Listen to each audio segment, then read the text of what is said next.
안녕하십니까. 강스인지학습센터 강영리입니다. 느린 학습자 경계선 지능 자녀를 어떻게 도울 것인가 라는 주제로 오늘부터 영상을 하나씩 올리려고 합니다. 학부모님들에게 도움이 좀 되셨으면 좋겠습니다. 첫 번째, 인지 특성에 대한 이해와 오해라는 주제로 강의를 시작해 보도록 하겠습니다. 경계선 지능은 표준화된 지능 검사에서 지능 지수 70에서 85 사이에 해당하는 우리 아이들을 말하는데요. 대략적으로 봤을 때 충청북도에서도 한 16만 명의 초중고 학생 수를 인구 추정 비율로 산정해 봤을 때 대략 느린 학습자는 2만 1천여 명에 해당이 됩니다. 어떤 학급에서는 한 명, 뭐 두 명, 세 명 이렇게 얘기하시는 학급도 있고 또 어떤 교사분들께서는 5명, 6명 이상이 느린 학습자에 해당된다고 또 얘기하기도 합니다. 지역에 따라서 차이가 있을 수 있지만 한 반에 한 3명 정도는 느린 학습자로 추정해 볼 수 있다고 봅니다. 이는 경계선 지능이 대략 지적장애 인구에 비해서 6배 이상 인구가 많이 있다는 얘기고요. 앞으로 경계선 지능 학생들이 좀 더 빨리 조기 발견이 되어서 적극적인 개입을 통해서 사회에 잘 적응하는 시민으로 성장할 수 있도록 도움이 필요할 것 같습니다. 많은 분들이 느린 학습자에 대한 오해가 있으신 것 같아요. 그래서 그 느린의 의미를 조금 더 정확하게 확인하고 시작 강의를 하려고 하는데요. 그 느린이라는 거는 대부분 행동이 느리다, 뭐 처리하는 속도가 느리다, 생각이 느리다 이렇게 얘기하지만 이것들은 어떤 처리 속도의 느림으로 표현되기보다는 그 원인이 인지적 발달 속도에 있다는 것으로 우리가 좀 많이 이야기를 해봐야 될 것 같습니다.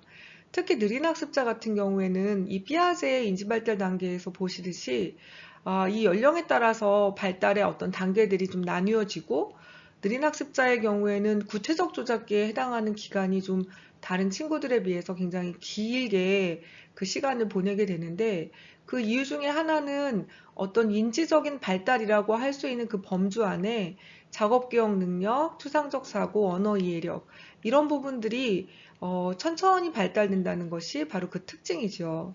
그래서 어떤 문제를 해결할 때 처리 속도가 느리게 나타나는 건데요. 실질적으로 처리 속도는 결과이고 그것의 원인은 여기 아래 보시면 베들리의 작업기억 모형을 제가 간단하게 가지고 왔는데요. 어떤 문제를 확인하고 그 문제를 잘 해결하는 데까지 필요한 실행 기능이라는 것이 있습니다. 그래서 집중도 해야 되고 또 정보 간의 정보들도 잘 통합하면서 이전에 본인이 경험해서 잘 쌓아두었던 장기 기억, 그 장기 기억의 정보와 지금 현재 자기 눈과 그다음에 귀와 또 몸을 통해서 들어오는 정보들을 잘 연합하고 그리고 이전에 그 정보를 조금 더 언어적인 맥락으로 해석할 수 있도록 저장된 것들을 잘 활용해서 새로운 문제에 필요한 그 계획 등을 만들어낼 수 있는 그런 인지적인 처리 과정이 필요한데요.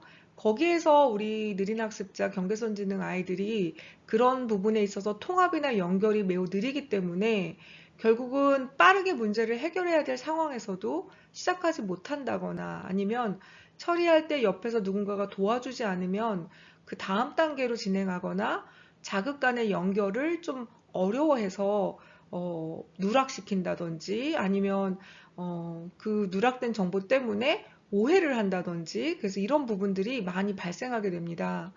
그럼에도 불구하고 아이들마다 각자가 가지는 인지적인 강점과 약점이 또 조금씩은 다릅니다. 그래서 단순하게 지능 지수로 그 경계선 지능의 어떤 특성을 하나로 얘기하기는 어렵고 아이들이 가지고 있는 지능 프로파일을 잘 살펴봐야 되고 거기에서 이 아이의 강점을 찾아내는 것이 가장 중요합니다.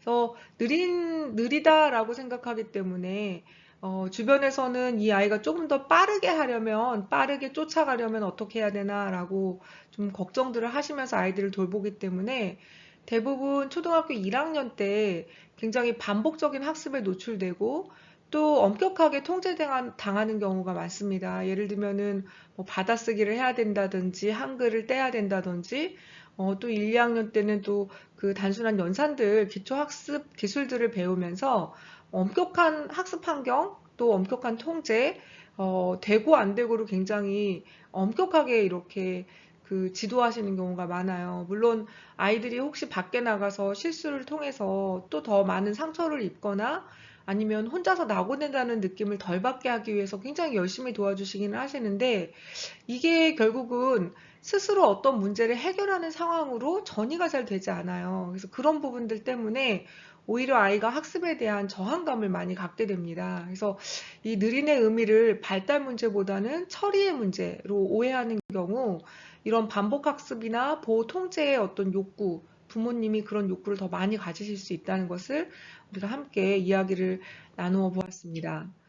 그러면 어떤 학습 방식이 적합할까요? 결국은 일상적인 문제 해결 중심으로 가야 됩니다. 그래서 일상적인 문제 해결이라고 하면 초등학교에 입학해서 등교하는 문제, 그 다음에 짝꿍하고 이야기하는 문제, 준비물을 챙기는 문제, 또 아이가 좋아하는 게임을 다루는 문제, 또 동생과 상호작용하는 방법, 엄마 아빠 이야기하는 방법, 또 본인 스스로 필요한 물건을 구입하는 거, 이런 아주 여러 가지 그 환경에서 이 아이가 해결할 수 있는 문제들을 어떻게 해결하도록 도울 것인가가 가장 중요한 학습에 있어서 가장 중요한 목적이 돼야 될 것 같습니다. 그래서 이 비고스키가 제시한 대로 어떤 문제를 실질적으로 자동적으로 처리할 때까지는 이렇게 잠재적인 발달 수준에서 실제 수행도를 높여주는데 이 단계별 접근이 굉장히 중요하기 때문에 우리 아이들이 어떤 문제에 해당되는 해결에 필요한 어떤 열쇠들을